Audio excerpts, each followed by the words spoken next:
Honorable Sami Gyamfi, the leader or the CEO or the director of the Ghana GoldBod, has officially explained the problems that the GoldBod will solve in Ghana.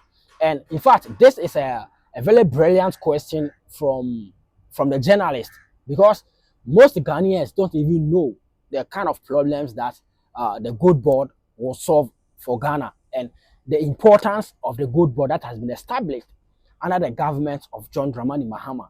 So before I play you the video for you to listen the explanation and everything that Sami Gyamfi spoke or spit out in this particular interview.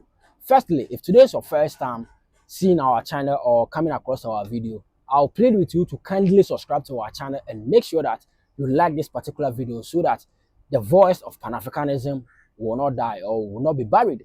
Thank you very much. In fact, our main goal of this particular channel is to make sure that all black people across the globe has been united, both continentally and in the diaspora, so that we can come together and protect and reclaim our resources and our land back, because Africa belongs to Africans. Thank you very much. Let's watch this video. Explain this. What problem does the GoldBod solve? Explain this. What problem does the GoldBod solve? Okay, the problem is simple. You have a very fragmented or structured gold trading sector as a country. Okay. All Ghana gets from gold is mineral royalties, which is paid by large-scale mining companies. Small-scale mining companies don't pay royalties. Until recently, they were paying a withholding tax, which we have also scrapped. Okay. So all we get are royalties from large-scale companies. Large-scale companies. The corporate taxes, profit taxes. Yes, and licensed small-scale mining companies who are structured, okay, pay these corporate taxes to the state. That's all. Okay, taxes and royalties. And the state is expected to get the Forex, a percentage of the Forex associated with the gold we export. 80% has to be repatriated back. The problem is that that Forex doesn't get repatriated back. Only few comply with that requirement. Another problem is that the sector was run by private individuals, Ghanaians and foreigners. And because the foreigners had a bigger muscle, a stronger muscle in terms of funding, they had dominated the market. And most of them, not all, most of them were doing the business illegally. They buy the gold, exports only a small quantity through the legal means, but a chunk of it gets smuggled out. And when they smuggle the gold, we lose the revenue. It means they will not pay any taxes to the state. And the dollars that has to come back for us to, be able to strengthen the city doesn't come back. It gets lost. You understand? So you are losing revenue and then you are losing the Forex. Another problem is that the country did not have any agency that was consciously, or that has been consciously promoting value addition. And so from the days when Ghana was called Gold Coast till today, Ghana still exports what we call Dory, unrefined gold. We are not able to even refine the gold. There are about 5 refineries in Ghana as I speak. None of them is even refining a gram of gold today because there is no deliberate government policy to support them.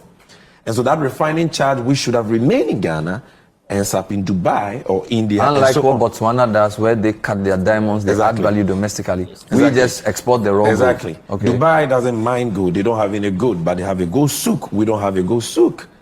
You get my point. Even the jewelry company of the states, owned by PMMC, is suffering. They can't even get 5 kg of gold to produce jewelry because there's always been a certain gap in there. Apart from value addition, is also the issue of the reputation of our gold.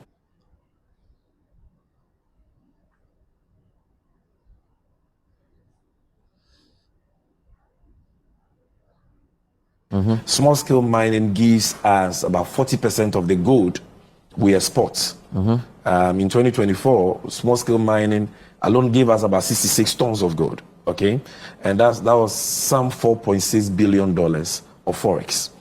Now, that gold cannot be sold in Switzerland. It cannot be sold to any LBMA refinery. That gold. The greater part of it. Now we are having a few small-scale mining companies who have formalized, you know, and are doing responsible mining, are producing even green gold. And so LBMA accepts their gold. A few like Asanska, Typhoon, a few licenses. So there was no standard. But a chunk of them. So a lot of international buyers would not even the chunk of the gold, 99.9% of that gold, small scale gold, cannot be sold to LBMA refineries. Okay. And that means that it cannot form part of our reserves. So you see countries who don't even have gold having a huge gold reserves. Why? Because they have refineries, right? But Ghana, with all our gold, we don't have. Until the gold for oil started exactly doing the check. And even now, what we have is nothing to write home about. I believe we, but to be fair, under gold for oil, the gold reserves improved. 37 tons. But I'm saying that we could have done far, far better if we improve the reputation of our gold through responsible sourcing and traceability.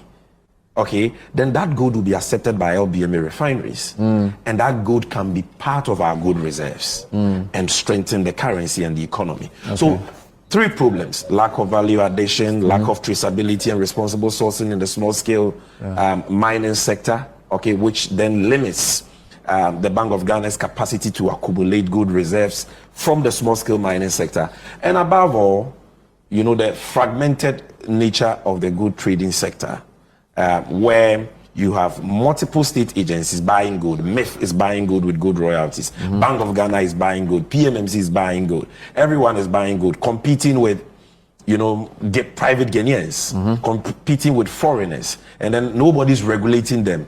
And foreigners, mostly Indians and Chinese, smuggling the gold, making the state lose Forex and revenue that we need for development. So President Mahama says, no, I promise a reset, and I'm going to reset the gold trading sector by now establishing a central agency to be known as the GoldBod. Okay. All state agencies back out. Let's just have this one agency licensing all the players in the gold trading sector. And this agency will be capitalized. And by players, you mean the buyers.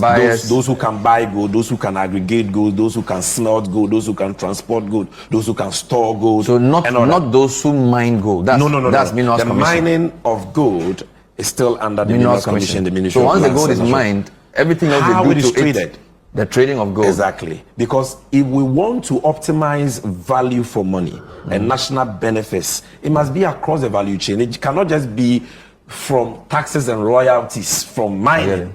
But the trading is also very profitable. And if the state can restructure, reset it the way President Mahama is doing, where one agency licenses all players and therefore regulates them, and the state through that agency exports all the gold from small scale. There's a better record. So that exactly. you know because how much if we are exporting, yeah. Now when the private man is exporting, the law gives him 30 days to bring back 80% of the Forex, and they don't comply. Now we are government. If we export that same day, we are paid 90% of the value. In a matter of 48 hours, we get the remaining 10%. Okay. The Forex is here. It being fan chain. So the collar woman who needs dollars, or that SME that needs dollars, or Forex to import goods into the country can get that Forex from their banks. The BDCs will get the Forex from their banks. Okay. You understand? And so that is the whole idea. And if we can solve that Forex problem, then the exchange rate will be strong. If the exchange rate is strong, we are going to see inflation coming down. We are going to see living conditions improve.